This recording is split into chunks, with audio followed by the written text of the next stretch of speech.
નમસ્કાર દર્શક મિત્રો, હું છું બાબા સૈયદ. જાગૃતિનો જંગ એ જ વિજાપુરની ખબરમાં આપનું સ્વાગત છે. વિજાપુરના મણિપુરા રોડ પર યુવકની હત્યા. પોલીસે 3 આરોપી સાથે ઘટનાનું રિકન્સ્ટ્રક્શન કર્યું. સમાચાર વિગતવાર જાણતા વિજાપુરના મણિપુરા રોડ પર બનેલા યુવકની હત્યાના કેસમાં વિજાપુર પોલીસ અને મહેસાણા એલસીબીએ ગણતરીના કલાકોમાં જ આરોપીઓને પકડી પાડ્યા છે. ટેકનિકલ સર્વેલન્સ અને બાતમીના આધારે પોલીસે ગવાડા નજીકથી 3 આરોપીને દબોચી લીધા હતા. આજે પોલીસે 3ને ઘટના સ્થળે લઈ જઈને આખી ઘટનાનું રિકન્સ્ટ્રક્શન કરાવ્યું હતું. પોલીસ તપાસ મુજબ વિજાપુર પીઆઈ સર્વેલન્સ ટીમ અને એલસીબીની ટીમોએ સંયુક્ત ઓપરેશન હાથ ધર્યું હતું. ટેકનિકલ ઇન્ટેલિજન્સ અને હ્યુમન સોર્સથી મળેલી માહિતી મુજબ હત્યાના આરોપીઓ બાઇક નંબર GJ02ED1825 પર વિજાપુરથી ગોઠવા તરફ જઈ રહ્યા હતા.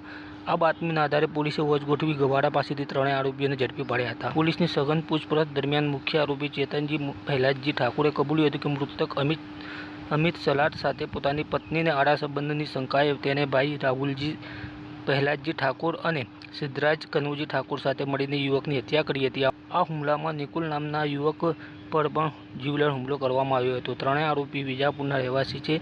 આજે વિજાપુર પોલીસે ચુસ્ત બંદોબસ્ત સાથે 3 આરોપીઓને ઘટના સ્થળે લઈ જઈને રિકન્સ્ટ્રક્શન કરાવ્યું હતું. આરોપીઓ એક્ટિવા કઈ રીતે રોક્યો, કયા હથિયારથી હુમલો કર્યો અને સમગ્ર ઘટનાને કેવી રીતે અંજામ આપ્યો તેનું પોલીસ સમક્ષ ડેમોન્સ્ટ્રેશન કરી બતાવ્યું હતું.